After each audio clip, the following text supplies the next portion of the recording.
जय हिंद साथियों, नमस्कार। आप सभी साथियों का एक बार पुनः आपके अपने YouTube चैनल पर स्वागत है। आप सभी साथियों को मेरा प्यार भरा नमस्कार। आप देख रहे हैं कि इससे पहले वाली क्लास 3 क्लास हो चुकी है और आज हम लोगों का इसमें क्लास नंबर 4 है।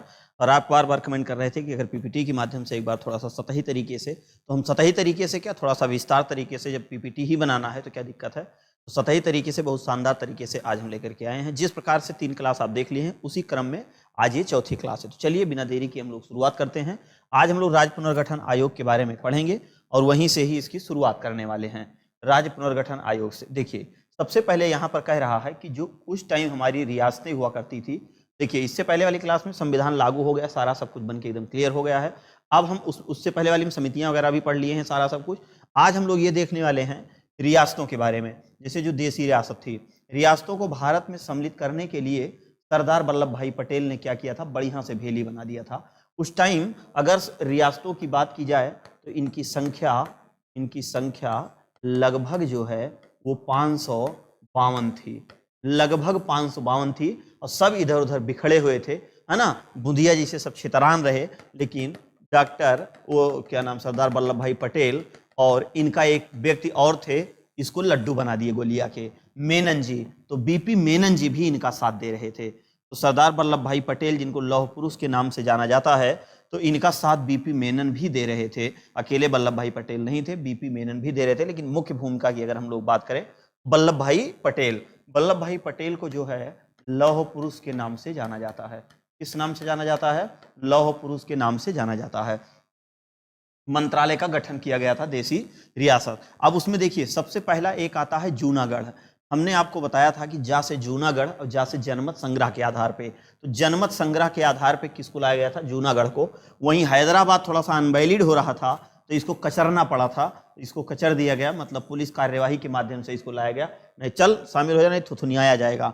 आई जम्मू कश्मीर के राजा हरि सिंह भाई साहब जो थे, उन हरि सिंह वाला क्षेत्र, इस शांति से क्या किए, विलय पत्र पर क्या कर लिए, हस्ताक्षर कर दिए। ये शांति से क्या कर दिए थे, विलय पत्र पर हस्ताक्षर कर दिए। मतलब विलय पत्र के आधार पे इन्होंने आया था, मतलब ये आए थे। कह सकते हैं कि जूनागढ़ जा से जनमत संग्रह के आधार पे, हैदराबाद आपका पुलिस कार्यवाही के आधार पे।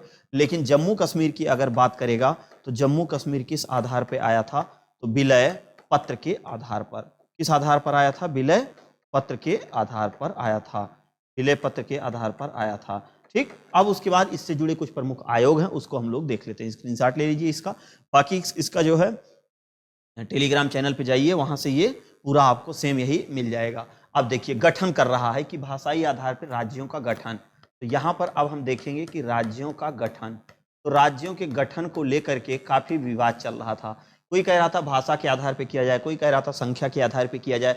तो किस किस आधार पर, कैसे कैसे भाषा के आधार पे या फिर राज्यों का जो गठन है वो किस आधार पे शुरुआत हुआ और किस पे मान्यता मिली, किस पे नहीं मिली, आइए उसको हम देखते हैं।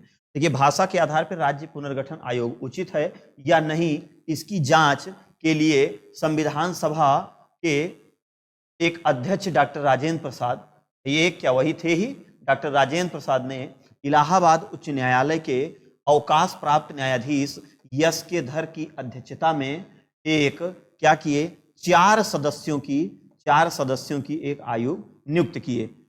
इसकी अध्यक्षता में आप देख रहे हैं कि रिटायर जज थे यस के धर की अध्यक्षता में। कौन? डॉक्टर राजेंद्र प्रसाद।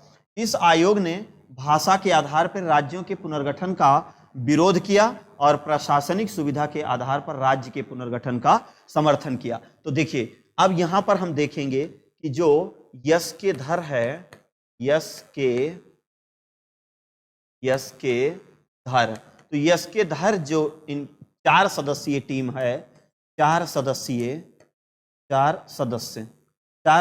की, तो जो 4 सदस्यों की इनकी टीम है, इसने किस आधार पर किया? तो प्रशासनिक सुविधा के आधार पर राज्यों के पुनर्गठन की बात की। तो यहां पर हम लिख सकते हैं इसको प्रशासनिक पर इन्होंने क्या दिया? बल दिया। लेकिन भाषा पे अगर हम लोग बात करें तो भाषा के आधार पे जो मांगा जा रहा था उस पे इन्होंने कट मार दिया। अब है धर आयोग के निर्णयों की परीक्षा करने के लिए कांग्रेस कार्य समिति ने अपने जयपुर अधिवेशन में, कांग्रेस का जयपुर अधिवेशन हुआ जिसमें जवाहरलाल नेहरू, वल्लभ भाई पटेल और पट्टाभी सीतारमैया की एक समिति का गठन किया गया।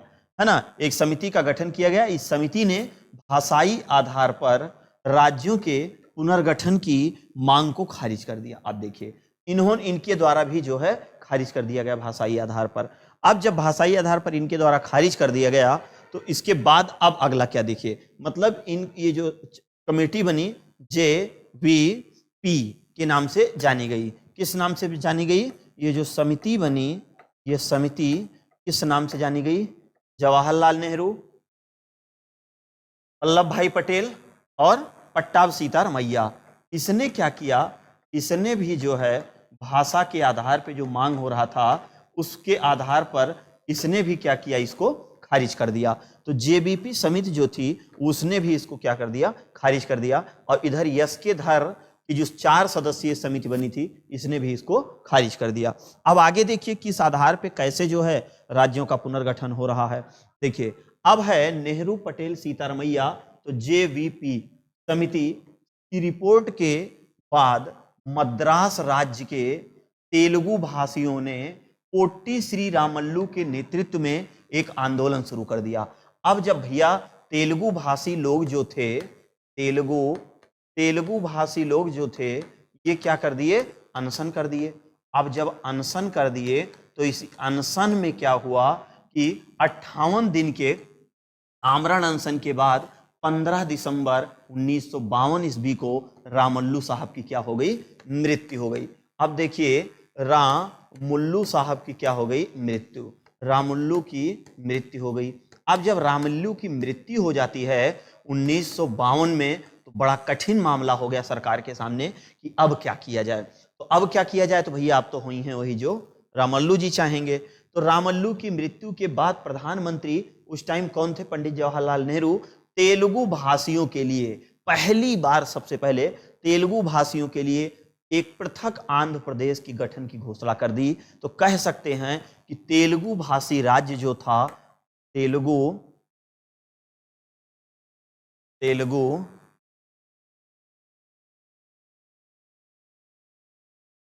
भाषी राज्य कौन सा? आंध्र प्रदेश। अब आंध्र प्रदेश तेलुगु भाषी, इसका मतलब कि आंध्र प्रदेश जो है भाषाई आधार पर गठन हो गया, जिसका कई लोग विरोध कर रहे थे। अंततः वही हुआ।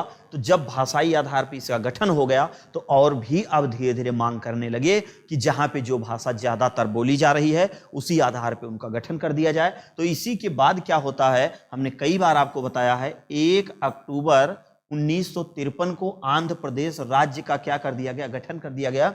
और किस आधार पर गठन किया गया? तो भाषा के आधार पर गठन किया गया। यह राज्य स्वतंत्र भारत में भाषा के आधार पर गठित होने वाला पहला राज्य बन गया। पहला राज्य बना। तो जब भैया ये पहला राज्य बन गया, भाषा के आधार पर गठित होने वाला पहला आधार, भाषाई आधार पर गठित पहला राज्य बना, पहला राज्य बन गया। उस समय आंध्र प्रदेश की राजधानी करनूल हुआ करती थी। क्या हुआ करती थी? करनूल। और राज्य पुनर्गठन आयोग के अध्यक्ष जो थे वो फजल अली थे। हमने इसको संशोधन में भी आपको बहुत शानदार तरीके से पढ़ाया है कि संशोधन के आधार पर अगर देखा जाए तो 7वां संविधान संशोधन 1956 जब आया तो उसी के आधार पर आगे और भी राज्यों का गठन किया गया। आइए हम लोग देखते हैं। तो राज्य पुनर्गठन आयोग की गठन की अगर बात करेगा तो आयोग इसके लिए कब बन रहा है? 1953 में। 1953 में ये क्या बन रहा है कि जो आंध्र प्रदेश को गठन किया गया उसी समय जो है ये बन चुका था। लेकिन बाद में क्या हुआ, इसकी मतलब राज्य पुनर्गठन आयोग के जो अध्यक्ष फजल अली थे, इन्होंने देखिए कि इसके अन्य सदस्य और भी कौन कौन थे। तो अन्य सदस्य पंडित हृदयनाथ कुंजरू जी थे, सरदार AKM पडिक्कर जी थे। कहने का मतलब है कि राज्य पुनर्गठन आयोग,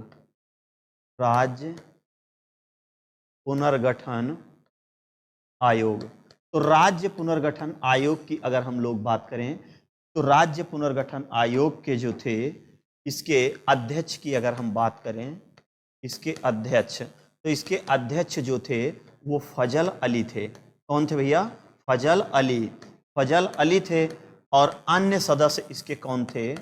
अन्य सदस्य में आप देख रहे हैं पंडित हृदयनाथ हृदयनाथ कुंजरू जी थे, कुंजरू जी थे। और दूसरे सरदार सरदार के एम पणिक्कर जी थे, पणिक्कर जी थे। संशोधन इसके लिए कौन सा था? के लिए संशोधन था 7वां संविधान संशोधन 1956, 7वां संविधान संशोधन 1956। आगे देखिए, राज्य पुनर्गठन आयोग जुलाई 1956 ईस्वी में पास किया गया। जुलाई 1956 ईस्वी में पास किया गया किस संशोधन के तहत? 7वां संविधान संशोधन के तहत। अब इसमें 14 राज्य और 6 केंद्र शासित बनाए गए। और राज्य पुनर्गठन आयोग की अगर बात करेगा कि राज्य पुनर्गठन आयोग की कब गठित हुआ था, तो गठित कब हुआ था? 1953 में। लेकिन आयोग बनकर के यह कब से काम करना शुरू कर दिया? तो 1956 से। तो दोनों एग्जाम में आपके क्वेश्चन पूछे जाते हैं। और इसी आधार पे क्या हुआ कि इसी आधार पे 14 साधारण राज्य बनाए गए, 14 साधारण राज्य बनाए गए और 6 यूनियन टेरिटरी बनाए गए, जिनको केंद्र शासित प्रदेश कहा गया। केंद्र शासित प्रदेश क्या कहा गया? जिनको केंद्र शासित प्रदेश। 14 राज्यों में आपका सबसे ऊपर जम्मू कश्मीर था, जम्मू कश्मीर के तुरंत नीचे पंजाब, पंजाब के तुरंत नीचे राजस्थान, उसके बाद यूपी में आ जाइए, बिहार आ जाइए, पश्चिम बंगाल आ जाइए, फिर पूर्वोत्तर में आप चले जाइए असम में, फिर उधर से वापस लौटिए छत्तीसगढ़, छत्तीसगढ़ के बाद जो है सॉरी पश्चिम क्या नाम है उड़ीसा, और उड़ीसा के बाद जो है छत्तीसगढ़, छत्तीसगढ़ के बाद सॉरी आंध्र प्रदेश सॉरी मध्य प्रदेश, और मध्य प्रदेश के बाद बम्बई। उस समय बम्बई महाराष्ट्र नहीं, उस समय बम्बई हुआ करता था। दक्षिण में केरल आपका था, और उसके बाद बेंगलुरु था, और उसके बाद में आपका मद्रास था। तो कुल मिला के जो आपके थे, और आपका हैदराबाद तो था ही, सॉरी क्या नाम है उसका जो सबसे पहले आंध्र प्रदेश, वो तो था ही। तो टोटल जो आपके थे उस समय 14 राज्य थे, है ना, और 6 केंद्र शासित प्रदेश थे। ठीक, अब उसके बाद आगे होता है, अब ये गठित हो गया, अब यहीं से हम लोग आर्टिकल पढ़ना शुरू कर देते हैं। तो पहला भाग हम लोगों का जो है भाग 1 की अगर बात की जाए, तो भाग 1 अब यहीं से हम लोगों का शुरू हो जाता है। भाग 1 में संघ राज्य क्षेत्र की बात की गई है, कितने आर्टिकल से कितने आर्टिकल तक है? तो ये भैया 1 से लेकर के 4 तक है। अब हम लोग अनुच्छेद पढ़ना शुरू कर दिए। भारत राज्यों का संघ है, बिल्कुल यूनियन है, भारत राज्यों का यूनियन है, फेडरल नहीं, जिसमें संप्रति 28 राज्य और 8 केंद्र शासित प्रदेश आज वर्तमान समय में हैं।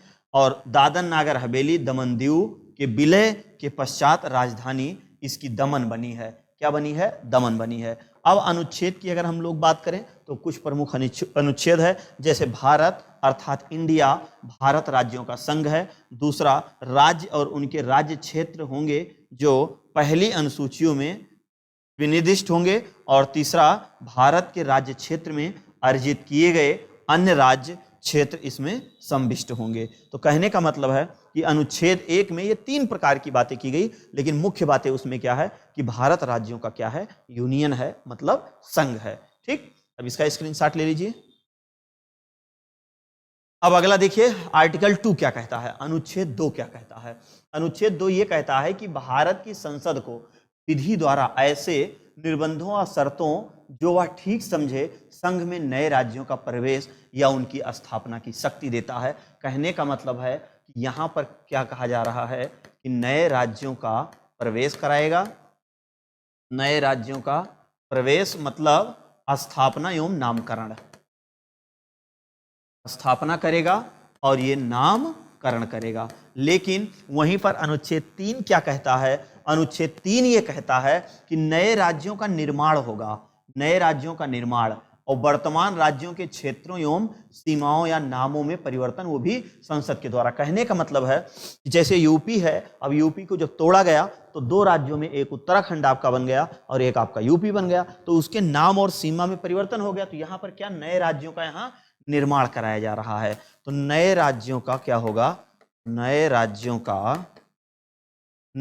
का निर्माण, ऑलरेडी जो राज्य है उसी में से है, तो उसके नाम में परिवर्तन होगा, नाम में परिवर्तन, और इसके सीमा में परिवर्तन, सीमा में परिवर्तन, नाम में परिवर्तन और इसके सीमा में परिवर्तन, है ना भाई। नाम में जैसे उत्तर प्रदेश उत्तराखंड एक ही था, अब वो आपका उत्तरांचल या उत्तराखंड हो गया, है ना। उसी प्रकार आपका असम है, नागालैंड, वो असम में हुआ करता था, फिर वो नागालैंड हो गया। तो उसके नाम में भी परिवर्तन हुआ और उसके क्षेत्रफल में भी परिवर्तन हुआ और कहीं ना कहीं सीमा में भी परिवर्तन हो गया। ठीक, तो ये कर रहा है। उसके बाद अब हम लोग देखते हैं भाग 2।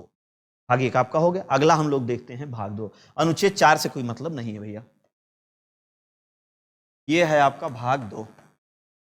ये भाग 2 सिटीजनशिप की बात कर रहा है, नागरिकता की। कितने आर्टिकल से? 5 से 11। उससे पहले नागरिकता से जुड़े कुछ महत्वपूर्ण तथ्य हम लोग देख लेते हैं। नागरिकता की अगर हम लोग बात करें तो ये जो नागरिकता है वो किस प्रकार की है? एकल नागरिकता है, एकल नागरिकता है। नागरिकता को लिया कहां से गया है? इसका स्रोत अगर हम कहें, स्रोत हमने पहले ही आपको पढ़ा दिया है मैप पे, ब्रिटेन से लिया गया है। कहने का मतलब है कि एकल नागरिकता का प्रावधान है भारतीय नागरिकता अधिनियम 1955। मतलब एक ही बार आया है जिसके तहत 5 बार संशोधन किया गया। जैसे आपका 86 हो गया, 92 हो गया, 5 हो गया, है ना। उसके बाद 15 हो गया, सॉरी 3 हो गया, 5 हो गया और 19 हो गया। तो इस प्रकार भारत नागरिकता अधिनियम पहली बार कब आया? तो 1955 में। लेकिन इसके तहत पहली बार संशोधन कब किया गया? तो पहली बार संशोधन की बात करेगा तो 1986 ईस्वी में। कब किया गया? 1986 ईस्वी में। अब कह रहा है कि जन्म से, मतलब कि नागरिकता 5 प्रकार से प्राप्त की जा सकती है। एक तो जन्म के आधार पर प्राप्त की जा सकती है, एक तो वंश के आधार पर प्राप्त की जा सकती है, एक तो जो है क्या नाम है, भूभाग के अर्जित होने पर प्राप्त की जा सकती है, और एक देशीकरण के आधार पे और एक पंजीकरण के आधार पे। तो कुल मिला के 5 आधार से नागरिकता प्राप्त की जा सकती है। भारत के किसी भी बैंक में धन जमा करके आप नागरिकता नहीं प्राप्त कर सकते हो। तो पहला है जन्म से। प्रत्येक व्यक्ति जिसका जन्म संविधान लागू होने अर्थात 26 जनवरी 1950 ईस्वी को या उसके पश्चात भारत में हुआ हो, वह जन्म से भारत का नागरिक माना जाएगा। उसके लिए डेट रख दी गई है ना। भारत में जन्म हुआ हो, बस उसका पिता कहाँ का होना चाहिए? भारत का। मतलब अगर पिता जो है भारत का हो, ये थोड़ा सा शर्त होनी है। भारत, अभी नहीं माता जी हैं, माता जी के आधार पे नागरिकता नहीं होगी। जो जन्म वाली नागरिकता है वो किसके आधार पे होगी? पिता के आधार पे होगी। ठीक, चलिए आगे चलते हैं। आगे कह रहा है कि अपवाद बच्चे या विदेशियों बच्चों को, ये अपवाद वाला देखते हैं। अब क्या अपवाद वाला मामला है? कह रहा है अपवाद में राजनयिक के बच्चे या विदेशी बच्चे, कोई अपवाद नहीं है ना। विदेशी अब जैसे सानिया मिर्जा वाला मामला, तो खैर मामला इनका फिर गड़बड़ सड़बड़ हो गया इधर उधर। ठीक, इस प्रकार से नहीं, अपवाद कुछ राजनयिक के बच्चे हैं या फिर कुछ विदेशियों के बच्चे हैं, उसमें नहीं शामिल हैं। अगला है वंश परंपरा के आधार पे। क्या कह रहा है? वंश परंपरा के आधार पे नागरिकता मिलेगी। भारत के बाहर अन्य देश में 26 जनवरी 1950 ईस्वी के पश्चात जन्म लेने वाले व्यक्ति भारत का नागरिक माना जाएगा यदि उसके जन्म के समय उसके माता पिता में से कोई भारत के हो। जैसे मान लीजिए, ठीक, आप हैं, अब आपके माताजी हो गए और पिताजी हो गए। अब पिताजी के भी पिताजी हो गए। आपकी माता भी कहीं से आई थी तो उनके भी माता पिता थे, आप और आपके माता पिता यहां से भारत छोड़ के ब्रिटेन चले गए और ब्रिटेन में गए, आपका वहीं बियाह हो गया। अब आपसे एक फुटकर आ गया, उस फुटकर का भी बियाह वहीं हो गया, अब उसके भी एक फुटकर आ गया। अब देखो, इसके भी यहीं फुटकर आ गया। अब ये फुटकर आया, अब आप दादा बन गए। अब दादा का काम होता है बच्चों को खिलाना। अब आप दादा बन गए और बच्चे को भारत के बारे में बताना शुरू कर दिया। जिद आ गया, हमको चाहिए भारत, हम चलेंगे देखने। ये आया भारत में और ये सयान था, यहाँ की परंपरा, यहाँ की संस्कृति, यहाँ की व्यवस्था को देख करके इसके ये मन मोह गया। ये जुगाड़ लगा के यहीं सेटिंग बना लिया। ये कहा भैया हम यहीं रहेंगे, हम ब्याह करेंगे यहीं। अब लड़की वाला पक्ष कह रहा है जब तक तुम नागरिकता नहीं लोगे तब तक हम गड़बड़ हो जाएगा। ये जिद आ गया, हमको नागरिकता चाहिए। तो नागरिकता मतलब आपके माता पिता और इधर माता पिता, तो इनका वंशज यहाँ पे है। तुरंत परिवार रजिस्टर नकल निकाली जाएगी, उसमें नाम दिखा जाएगा और फटाक से उस आधार पे उस बच्चे को नागरिकता मिल जाएगी। इसको क्या कहते हैं? वंश परंपरा के आधार पर नागरिकता।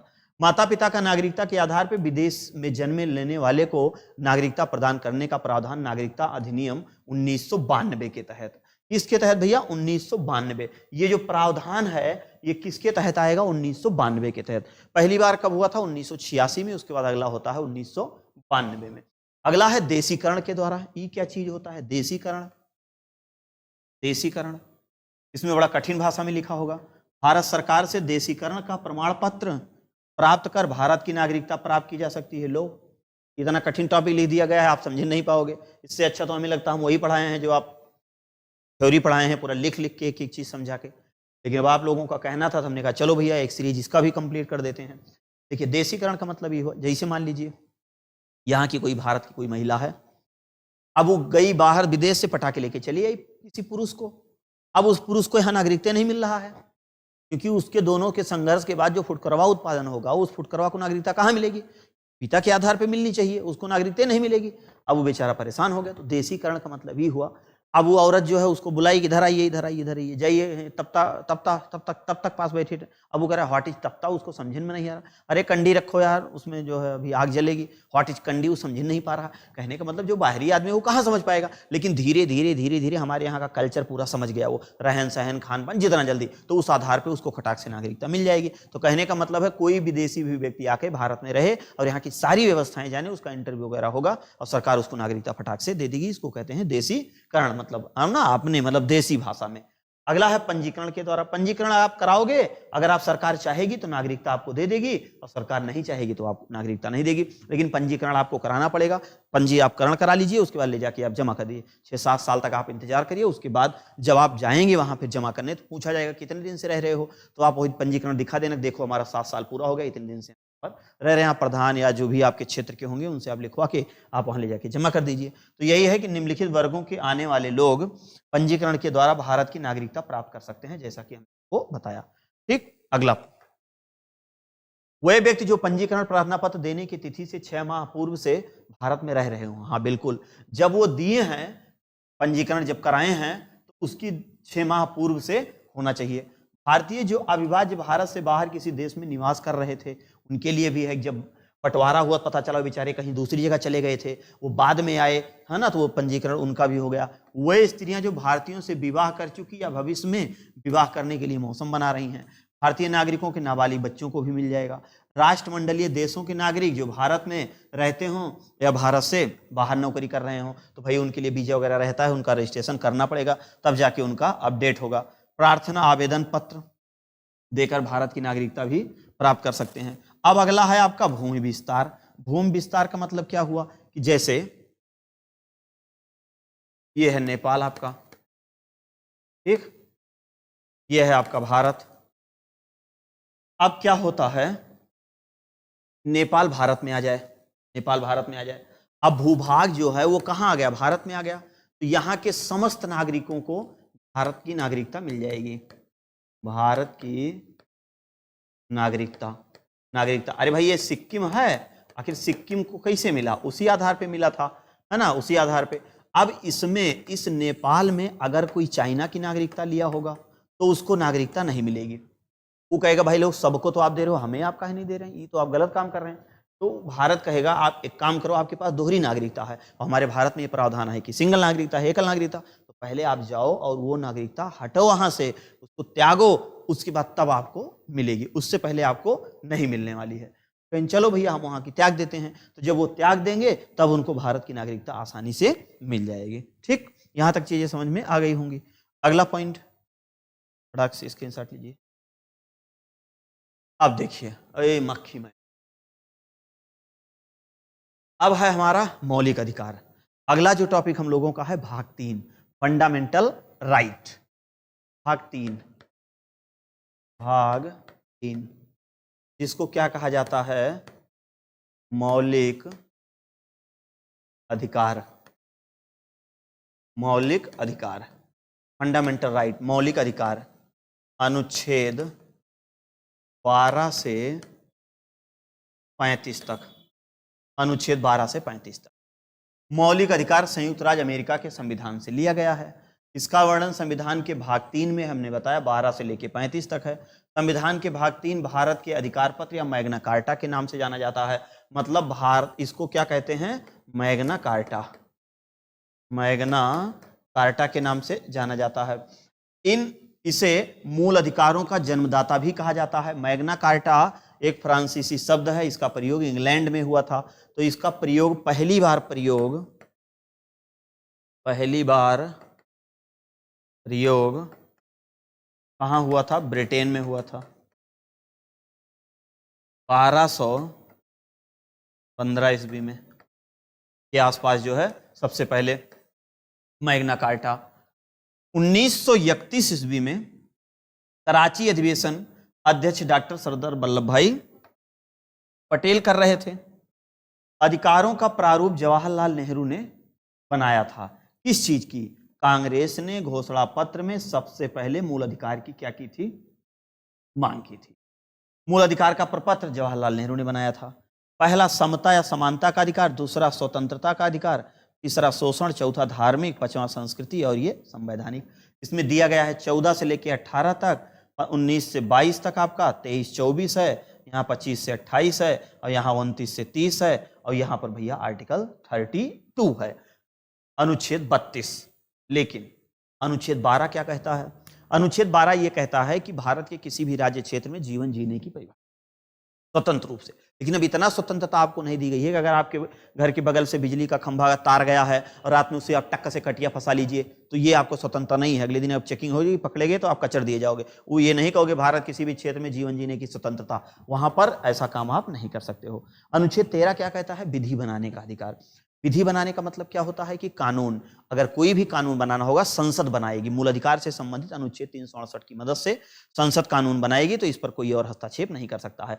उसको बनाएगी जो हमारे मूल अधिकारों का अल्पीकरण कर रहा होगा। इसका मतलब क्या हुआ? अल्पीकरण का मतलब, अल्पीकरण का मतलब ये हुआ कि जैसे जब संविधान लागू नहीं था तो उससे पहले कुछ नियम कानून बनाए गए थे, ठीक, इत्तेफाक से संविधान लागू हुआ और वो डिस्टर्ब नहीं कर रहे थे, अपना चल रहा था। लेकिन कोई ऐसी स्थिति आई कि एक आध बार वो डिस्टर्ब करने लगे। जब वो एक आध बार डिस्टर्ब करने लगे, बस वही मामला गड़बड़ हो गया। क्या गड़बड़ हुआ? मामला ये गड़बड़ हुआ कि जब वर्तमान अनुच्छेद को वो अल्पीकरण कर रहा है, तोड़ रहा है, डिस्टर्ब कर रहा है, तो ऐसे अनुच्छेदों को वो क्या किया जाएगा?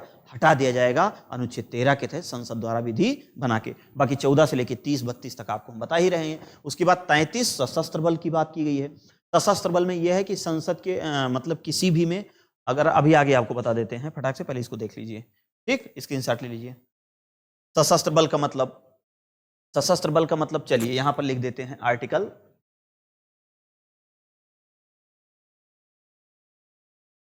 अनुच्छेद 33, इसमें सशस्त्र बल की बात की गई है। सशस्त्र बल का उल्लेख है। सशस्त्र बल का उल्लेख का मतलब यह है कि इसके अधिक रहने पे फंडामेंटल राइट आपका काम नहीं करेगा। कहने का मतलब ये हुआ कि सशस्त्र बल के किसी भी पद पर हो, ना तो आप संघ बना सकते हो, ना तो आप चुनाव लड़ सकते हो। अगर जरूरत पड़ी तो विश्व युद्ध हो रहा है, फर्स्ट वर्ल्ड वार, कोनो युद्ध हो रहा है, उसमें आपको जाना पड़ेगा और वहां आपको हो सकता है शहीद भी होना पड़े देश के लिए। आप वहां ये नहीं कह सकते लिया भैया अपन AK-47 राइफल और हम जा रहे हैं अपने घरे, आप ऐसा वहां नहीं कह सकते हो। वहां आपका जो अनुच्छेद 21 है, प्राण एवं दैहिक स्वतंत्रता, यहां लागू नहीं होगा। अगला है अनुच्छेद 34। अनुच्छेद 34 ये मार्शल लॉ की बात करता है। मार्शल लॉ, या हम इसको कह सकते हैं सैनिक कानून। मार्शल लॉ या फिर सैनिक कानून। अगला आर्टिकल की अगर हम बात करें 35, तो मार्शल लॉ के लिए संसद कानून बनाएगी। भाई जो मार्शल लॉ में तमाम नियम कानून है उसको बनाएगा कौन? उसको संसद 35 के तहत बनाएगी। मार्शल लॉ के लिए संसद कानून बनाएगी। कानून बनाएगी, ठीक। चलिए भैया, अब यहां पर 19 की बात कर रहा है, लेकिन हमें लगता है कि आगे छूट गया। देखिए आगे छूट गया, तो हम इसको यहां पर लिख दे रहे हैं। देखिए आइए देख लेते हैं। पहला हम लोगों का है समता का अधिकार। समता का अधिकार कितने से कितने तक?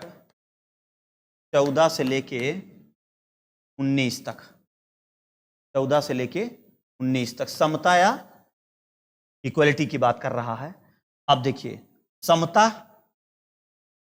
देखिए सबसे पहले 14 विधि के समक्ष समता की बात करता है, विधि के समक्ष समता की बात करता है। 15 की अगर हम बात करें, धर्म मूल वंश जात के आधार पर भेदभाव नहीं, धर्म मूल वंश जाति के आधार पर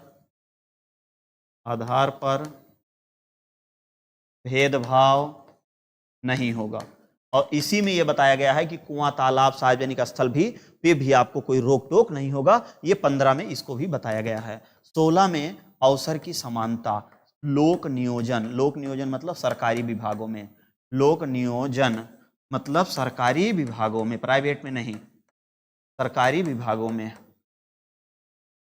सरकारी विभागों में अवसर की समानता, अवसर की समानता, अवसर की समानता मतलब आपके अवसर को रोका नहीं जाएगा। अगर आपके अंदर क्वालिटी है तो आप होमगार्ड से पुलिस, पुलिस से दरोगा, दरोगा से एसआई, एसआई से और भी आगे आप बन सकते हैं। 17 में अस्पृश्यता की अंत, अस्पृश्यता, अस्पृश्यता का अंत, छुआछूत का अंत मतलब छुआछूत के आधार पर कोई भी व्यक्ति आपसे भेदभाव नहीं कर सकता है। अगला है 18, 18 में ये कहा गया है उपाधियों का अंत, उपाधियों का अंत, डॉक्टर, मास्टर, वकील, है ना, ये छोड़ के, इनको छोड़ के बाकी सारी महाराजा धीराज, परम भागवत, महावीर, हैं, राय बहादुर, इन सब उपाधियों को समाप्त कर दिया गया। लेकिन अब सेना में जो चल रहा है मेजर, ब्रिगेडियर, कर्नल, सूबेदार, ये सब आपका चल रहा है। बाकी जो डॉक्टरेट वाली उपाधि धारण कर लेते हैं वो लोग भी अपने नाम के साथ लगा सकते हैं। उपाधियों का अंत यहाँ पर किया गया है। ये इसके अलावा पुरस्कार वितरण की भी बात यहीं पर की गई है। इसी में पुरस्कार वितरण होगा, पुरस्कार वितरण। और इसका अध्यक्ष कौन होगा?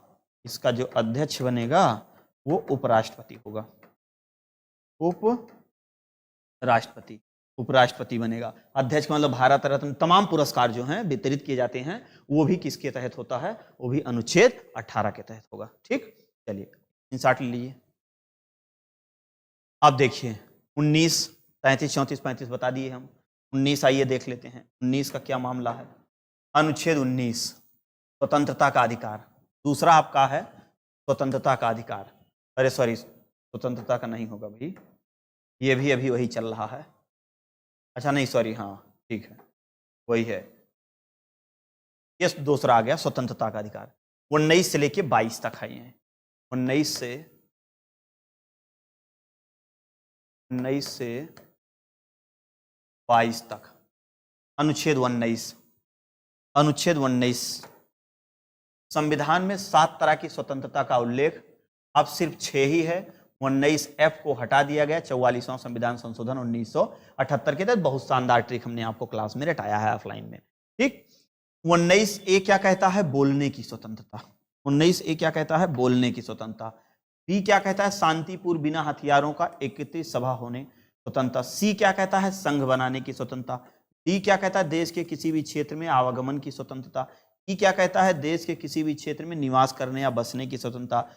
F को भैया हटा दिया गया, फिनिश कर दिया गया, कोई भी व्यापार या जीविका चलाने की स्वतंत्रता। इसी में प्रेस की स्वतंत्रता का भी वर्णन अनुच्छेद ए में ही गिना जाता है, इसको भी इसी के साथ जोड़कर पढ़ा जाता है। अब देखिए इसको ट्रिक कैसे हमने आपको बताया है।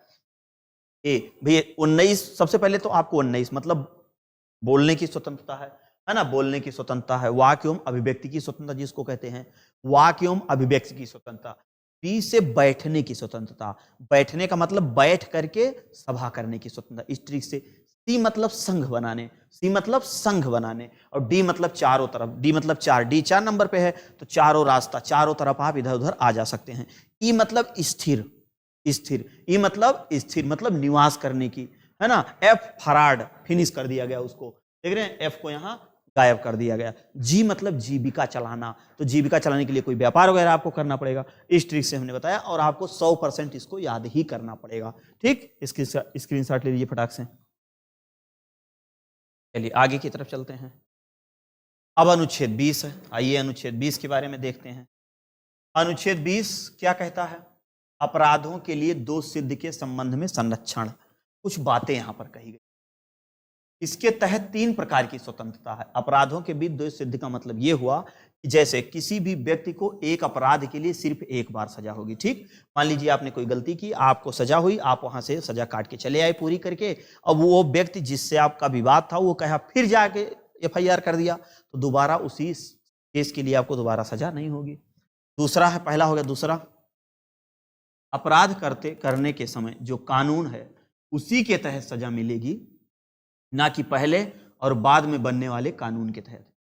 ठीक, दिल्ली निर्भया कांड वाले में देखिएगा, जो बच्चे छोटे छोटे थे, उसका बलात्कार, उसमें देखिए क्या था, वो बच्चे कम उम्र के थे, अब उनको बरी किया गया, उसके बाद तुरंत अगले दिन कानून बन गया। देखिए उसमें तब विरोध शुरू हो गया कि भाई इसको फांसी दे दिया जाए जब 16 साल का। तो यार अब जब वो निर्णय आ गया तो निर्णय के बाद कानून बना है, तो वो यहां पर नियम लागू नहीं होगा।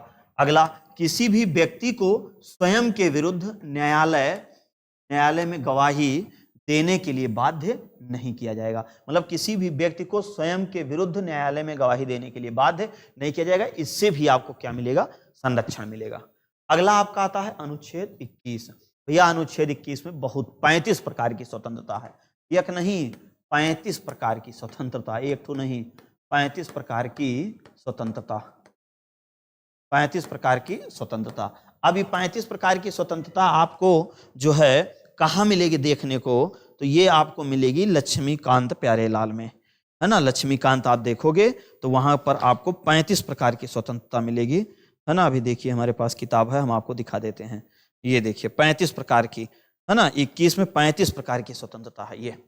ये देखिए यहाँ पे 1 से लेकर के और यहाँ पर ये देखिए ये 35 प्रकार की। अब इसमें क्या क्या है देखिए। अब जीवन रक्षा का अधिकार है, निजता का अधिकार है, आश्रय का अधिकार है, स्वास्थ्य का अधिकार है, निःशुल्क कानूनी अधिकार है, हथकड़ी लगाने के विरुद्ध अधिकार है, अमानवीय अधिकार है, देर से फांसी के विरुद्ध अधिकार है, विदेश यात्रा करने का अधिकार है, व्यापार करने का अधिकार है, बंधुआ मजदूरी करने के विरुद्ध अधिकार है, निष्पक्ष सुनवाई का अधिकार है, सार्वजनिक फांसी के विरुद्ध अधिकार है, मतलब किसी के जो है चौराहे वगैरह पे फांसी नहीं दी जाएगी, अवसर का अधिकार है ना, मतलब सूचना का अधिकार है, प्रतिष्ठा। 35 प्रकार की टोटल स्वतंत्रता आपकी इसमें दी गई है। तो 35 प्रकार की स्वतंत्रता अनुच्छेद 21 में दी गई है, लेकिन हम लोग उसमें सबसे महत्वपूर्ण जो देखते हैं वो प्राण एवं दैहिक स्वतंत्रता देखते हैं।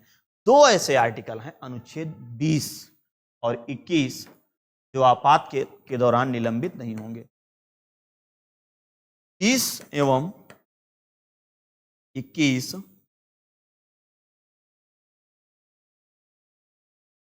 आपात काल के दौरान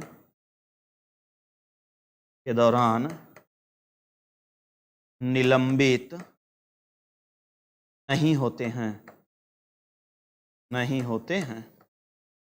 नहीं होते हैं। कौनो आपातकाल आ जाए तो ये भैया निलंबित नहीं होंगे। किसी भी व्यक्ति को विधि द्वारा स्थापित प्रक्रिया के अतिरिक्त उसके जीवन और व्यक्ति स्वतंत्रता के अधिकार से वंचित नहीं किया जा सकता। हमने आपको 35 प्रकार बताया, लेकिन आपका ये मुख्य कहने का मतलब प्राण एवं दैहिक। अगर कोई आदमी बीमार है और कौनो कर्फ्यू लगा है, कुछ भी हुआ है, एम्बुलेंस या किसी से आप वाहन से ले जा रहे हैं, तो आपको जाने दिया जाएगा। मारपीट लड़ाई झगड़ा में क्या होता है, कोई एक पक्ष जो है ज्यादा चोटिल हो जाता है। अब उसको जब चोटिल को ले जाते हैं लोग हॉस्पिटल में, डॉक्टर कहते हैं मारपीट वाला मामला है, तो आप कहते हो हाँ, कहते हैं ना ना ना पहले पुलिस कार्यवाही। उनके कान में सीधे बता दिया अनुच्छेद 21, वो तुरंत ही आला पाला लगाना शुरू कर देंगे, है ना।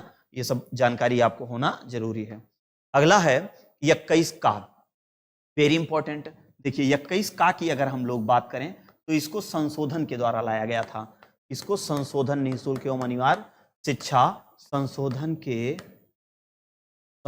के द्वारा लाया गया था।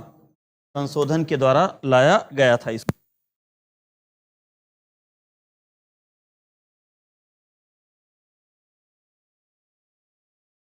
ऐसे ढंग से जैसा कि राज्य विधि द्वारा निःशुल्क तथा अनिवार्य शिक्षा 86वां संविधान संशोधन 2002 के तहत संशोधन के द्वारा इसको क्या किया गया, लाया गया था भैया। ठीक, संशोधन के द्वारा इसको लाया गया था। 2 जगह जोड़ा गया था, एक तो फंडामेंटल ड्यूटीज में जोड़ा गया था 51 का 11 जोड़ा गया था, और एक 21 का जोड़ा गया था। मतलब 6 से 14 वर्ष तक के सभी बच्चों को निःशुल्क एवं अनिवार्य शिक्षा का प्रावधान किया गया है। निःशुल्क एवं अनिवार्य शिक्षा का प्रावधान किया गया है। अब अगला है अनुच्छेद 22।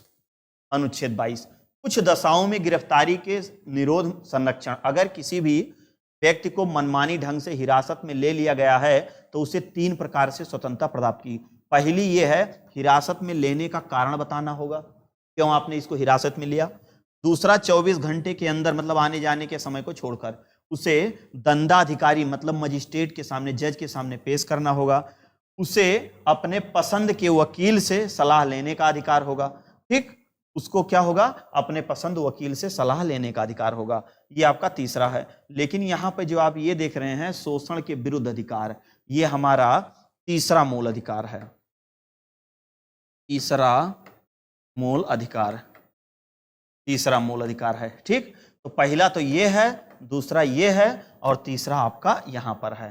ठीक, और पुलिस वाले जो गिरफ्तार करके लेके गए हैं उस आदमी को कचर नहीं सकते हैं। अगर उसको कचर देंगे और जाके जज से बता देगा ऐसा ऐसा हमको साहब कचरे एकदम दहिया तोड़ दिए हैं, तो आप जो है जज जो भी उससे संबंधित क्षेत्राधिकारी वहां के होंगे, पुलिस दरोगा दीवान, वो उनसे भी पूछा जाएगा।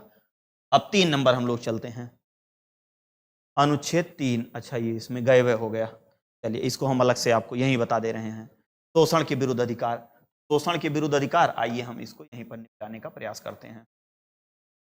देखिए, अनुच्छेद 23,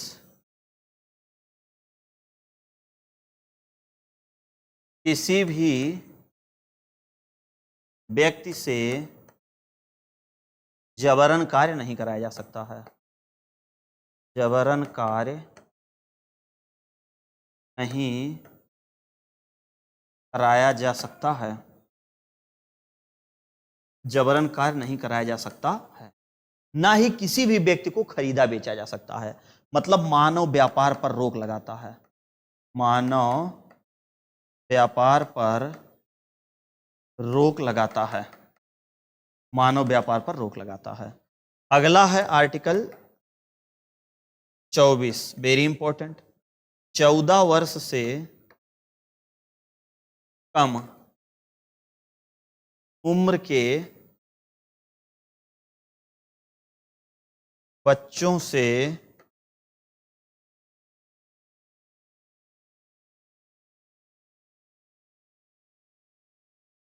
कारखानों, होटलों में कार्य नहीं कराया जा सकता है। जा सकता है, लेकिन घर और धार्मिक कार्यों को छोड़ के।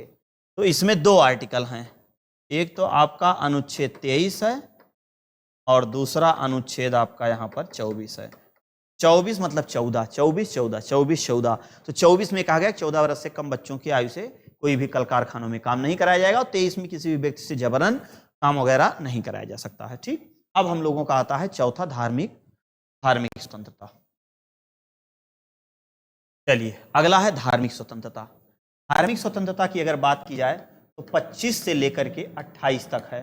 आइए देखते हैं। 25 कहता है अंतःकरण की ओर धर्म आबाद रूप से मनाने, आचरण करने स्वतंत्रता। कोई भी व्यक्ति किसी भी धर्म को मान सकता है या प्रचार। कहने का मतलब अनुच्छेद 25 से निकल के आ रहा है व्यक्तिगत धर्म की स्वतंत्रता। शॉर्टकट में आप सोचिए, व्यक्तिगत धर्म की स्वतंत्रता। व्यक्तिगत मतलब व्यक्तिगत। 25 शब्द छोटा है, व्यक्तिगत। 26 शब्द बड़ा है, सामूहिक।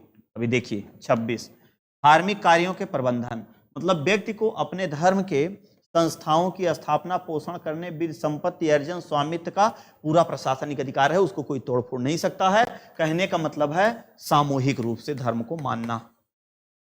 शॉर्टकट में, सामूहिक रूप से धर्म को मानना। ठीक। 27 क्या कहता है? टैक्स रोक लगाता है। राज्य किसी भी व्यक्ति को ऐसे कर मतलब टैक्स देने के लिए बाध्य नहीं कर सकता जिसकी आय किसी विशेष धर्म अथवा धार्मिक संप्रदाय की उन्नति के पोषण व्यय करने के लिए विशेष रूप से निश्चित की गई है। मतलब कि धार्मिक मंदिर, मस्जिद, गिरजाघर, चर्च में जो भी पैसा इकट्ठा हुआ है, दान का पैसा, उस पर सरकार टैक्स नहीं लगा सकती है। 28 से किसी विशेष धर्म की शिक्षा नहीं दी जाएगी। राज्य विधि से पूर्णतः पोषित शिक्षा संस्थान में कोई धार्मिक शिक्षा कोई धार्मिक शिक्षा क्या होगा, नहीं दी जाएगी। ऐसे शिक्षण संस्थान अपने विद्यालयों को किसी धार्मिक अनुष्ठान में भाग लेने या किसी धर्मोपदेश में जबरदस्ती सुनने हेतु बाध्य नहीं कर सकते। मतलब स्कूल चला है तो इसका मतलब ये नहीं चलो भैया आज इस धर्म की मान्यता है, परसों उस धर्म की मान्यता है, वो ठेकेदार बन जाए, तो ऐसा नहीं हो सकता है। क्योंकि उस सरकारी स्कूल में सभी धर्म जाति संप्रदाय के लोगों के टैक्स का पैसा जा रहा है और वहां पर किसी एक धर्म को बढ़ावा नहीं दिया जाएगा। लेकिन भैया जो अल्पसंख्यक लोग हैं, अल्पसंख्यक तो अल्पसंख्यक लोगों का यहां पर नहीं है। अल्पसंख्यक लोग के लिए अलग से आर्टिकल बना दिया गया है। ठीक, आगे चलते हैं। संस्कृति एवं शिक्षा का अधिकार, दो आर्टिकल इसलिए बड़ा इंपॉर्टेंट है। अनुच्छेद 29 और अनुच्छेद 30 दोनों की अगर हम लोग बात करें, अल्पसंख्यक लोगों के लिए है। अल्पसंख्यक लोगों के लिए ये केवल और केवल अल्पसंख्यक लोगों के लिए है, केवल अल्पसंख्यक लोगों के लिए है, लोगों के लिए है। ये केवल और केवल अल्पसंख्यक, ये भी अल्पसंख्यक है लेकिन ये केवल और केवल अल्पसंख्यकों के लिए। आइए समझाते हैं। अल्पसंख्यक वर्गों के हितों का संरक्षण, कोई भी अल्पसंख्यक वर्ग अपनी भाषा, लिपि, संस्कृति सुनिश्चित रख सकता है। केवल भाषा, जात, धर्म, संस्कृति के आधार पे उसे किसी शैक्षिक संस्थान में प्रवेश से रोका नहीं जाएगा। इसमें सबके संस्कृति की बात करता है, सभी व्यक्तियों के, लेकिन थोड़ा सा अल्पसंख्यकों के लिए यहाँ पर विशेष है। लेकिन ये 30 है, ये केवल और केवल अल्पसंख्यकों को है। अनुच्छेद 28 में जैसे कौन उघारे पहुंच गया क्लास में पढ़ने, सब कपड़ा पहन बैठे, उघारे पहुंच गया और भैया सब उसी को देख रहे हैं। कोई जनजात पहुंच गई, सब वो कैसे झंझन झंझन बजा रहे हैं, तो संख्या उसकी कम है। अल्पसंख्यक की कोई जाति नहीं होती। जहां पर जिस धर्म संप्रदाय के लोग कम हो उसी को क्या कहते हैं, अल्पसंख्यक कहते हैं। ठीक, अब अल्पसंख्यक की बात अगर कर रहा है यहाँ पर, तो अल्पसंख्यक से ये निकल के आ रहा है कि जो 30 है, जब 28 अनुच्छेद 28 के तहत, क्योंकि वहां कुछ उसको कोई रोका नहीं, लेकिन अब उसकी संख्या कम है तो बेचारा डिस्टर्ब हो गया, मजबूर, तब उसके लिए सरकार ने कहा भैया इनके लिए अलग से व्यवस्था बना दिया जाए। तो वही शिक्षण संस्थान की स्थापना कर सकता है अल्पसंख्यक वर्ग, और सरकार को यह है कि पूरा जो है उसको अनुदान वगैरह सारा सब कुछ देना पड़ेगा। ठीक, आर्टिकल 31 को गायब कर दिया गया है, हटा दिया गया, उसको कानूनी अधिकार, विधिक अधिकार बना के 300 का में जो है अनुच्छेद 300 का भाग 12 में ले जाके कानूनी या विधिक अधिकार बना दिया गया। 31 को हम लोग 32 पढ़ते हैं, संवैधानिक उपचारों का अधिकार। आर्टिकल 32, संवैधानिक उपचारों के अधिकार को डॉक्टर भीमराव अंबेडकर ने संविधान की हृदय और आत्मा कहा है। हृदय और आत्मा किसने कहा है? डॉक्टर BR अंबेडकर ने कहा है। कितने प्रकार की रिट जारी की जा सकती है? 5 प्रकार की। आइए देखते हैं ये पांचों प्रकार की रिट। हम लोग क्लास बहुत लंबी तो नहीं हो रही है, चलिए बस प्रयास किया जाएगा 50 मिनट में समाप्त कर दिया जाए। अनुच्छेद 32 के तहत कौन जारी करेगा? Supreme court. लेकिन अनुच्छेद 226 के तहत हाई कोर्ट रिट जारी करता है, रिट जारी करता आर्टिकल 226 के तहत हाई कोर्ट, और 32 के तहत सुप्रीम कोर्ट, सर्वोच्च न्यायालय। इसके अंतर्गत मौलिक अधिकारों को परिवर्तित करने समुचित कार्यवाही द्वारा उच्चतम न्यायालय अधिकार क्या करता है? जारी करता है। इसके संदर्भ में सर्वोच्च न्यायालय को 5 प्रकार से रिट जारी करने का अधिकार है। कितने प्रकार से? 5 प्रकार से। पहला है बंदी प्रत्यक्षीकरण, परमादेश, प्रतिषेध, उत्प्रेषण और अधिकार परीक्षा। इसके लिए हमने एक ट्रिक बताया था आपको, बंदी, पति, परमेश्वर, उसका अधिकार है। बंदी से निकल के आ रहा है बंदी प्रत्यक्षीकरण, बंदी प्रत्यक्षीकरण। पति से निकल के आ रहा है प्रतिषेध, परमादेश तो परमादेश, उसका उत्प्रेषण, अधिकार परीक्षा, को वारंट, अधिकार परीक्षा। बंदी प्रत्यक्षीकरण को हैबियस कार्पस, वेरी इंपॉर्टेंट। परमादेश को मंडमस, ये आपको याद ही करना होगा। फॉरविंशन, उत्प्रेषण, सेरेटरी, अधिकार परीक्षा, को वारंट, ये आपको ऐसे लिखा हिंदी में लिख देता है, ऐसे लिख देगा को वारंट, ऐसे लिख देगा। सर्चरी, सर्चरी ऐसे।